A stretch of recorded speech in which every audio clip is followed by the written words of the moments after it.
जय श्री कृष्णा। राधे राधे।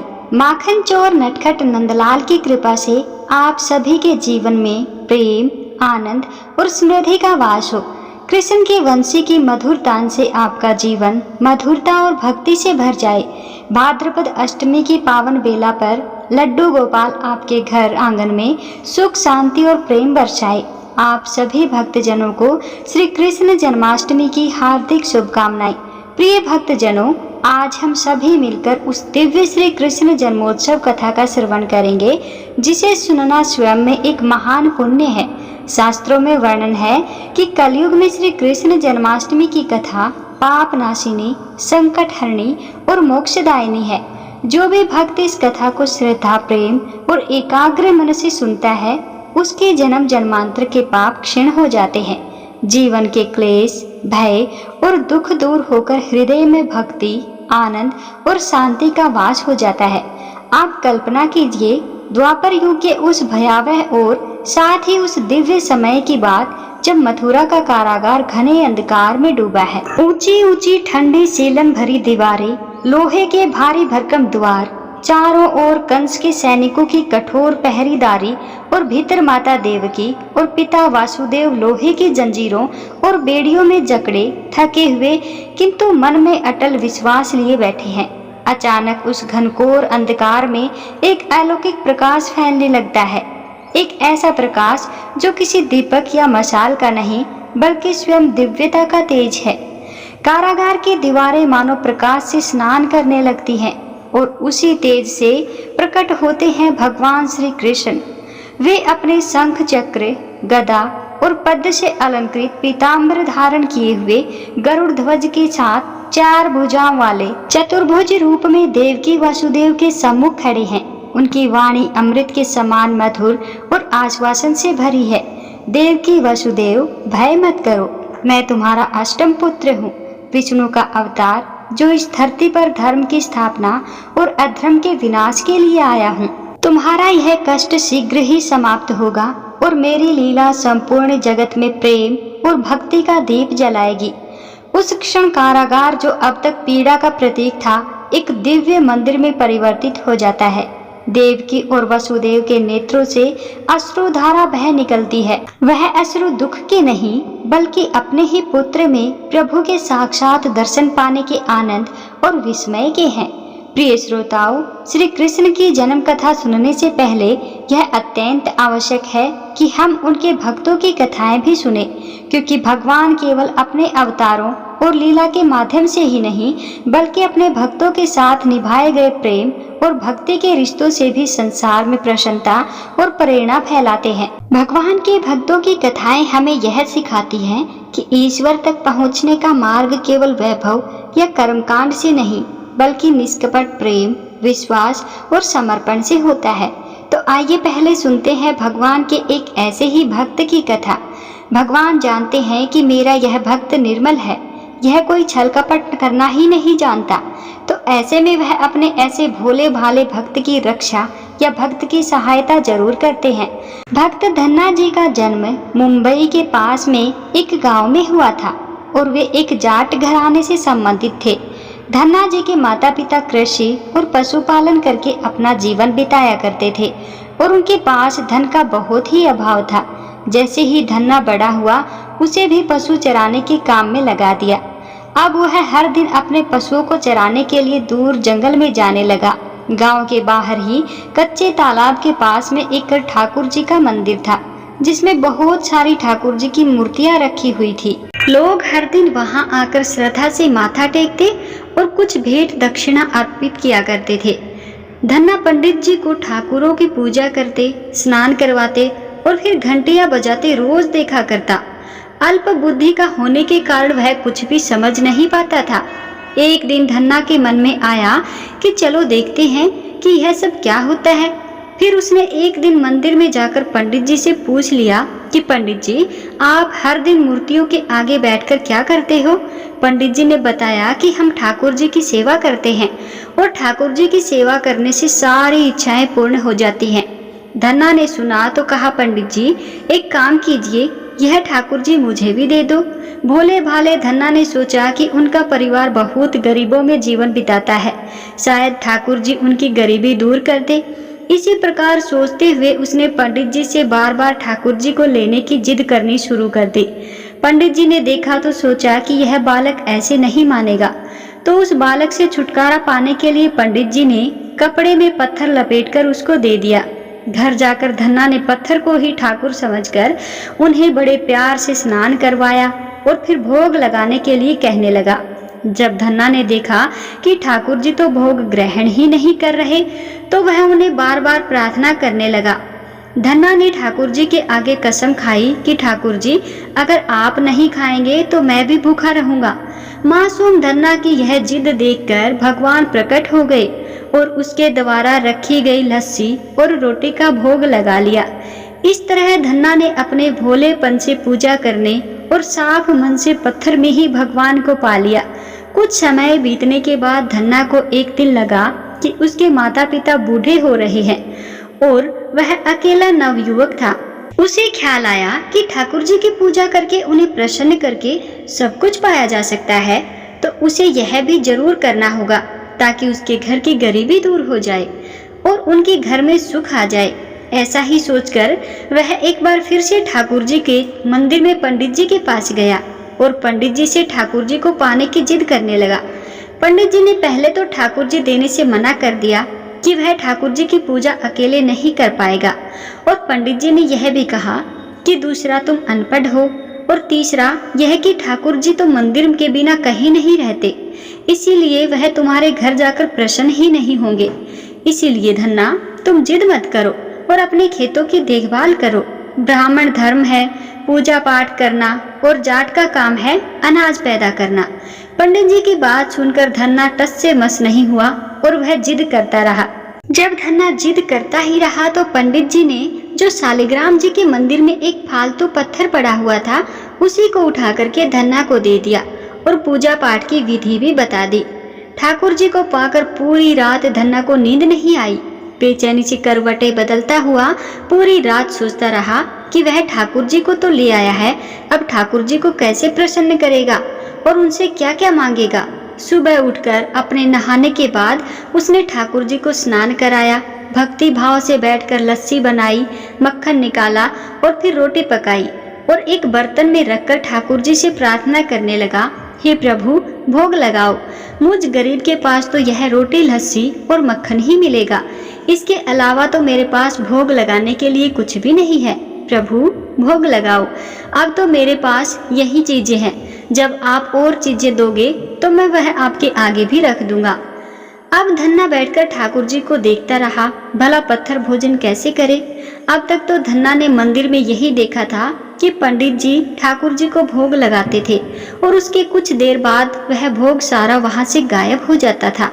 भोला भाला धन्ना सोचता था कि ठाकुर जी ने सारा भोग ग्रहण कर लिया है, बल्कि होता यह था कि पंडित जी भोग का बहाना बनाकर सारी सामग्री अपने घर ले जाते थे।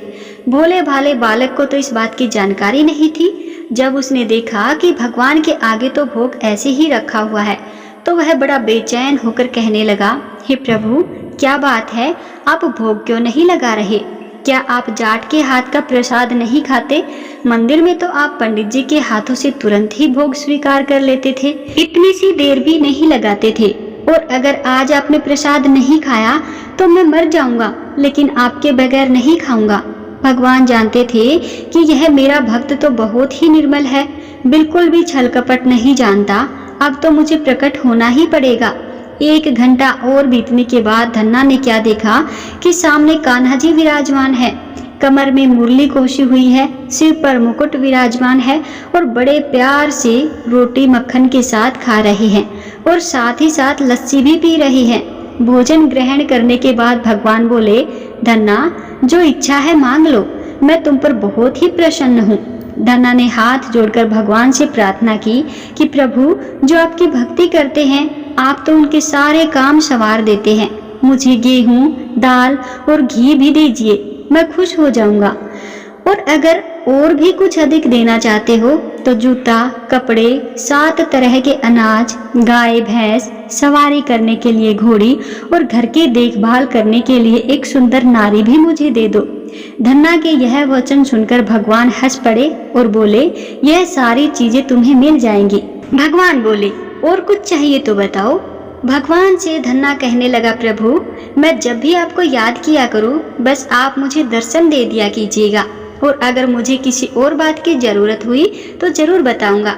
तथास्तु कहकर भगवान ने उत्तर दिया। फिर धन्ना बोला, प्रभु आज से यह धन्ना आपका आजीवन सेवक हुआ।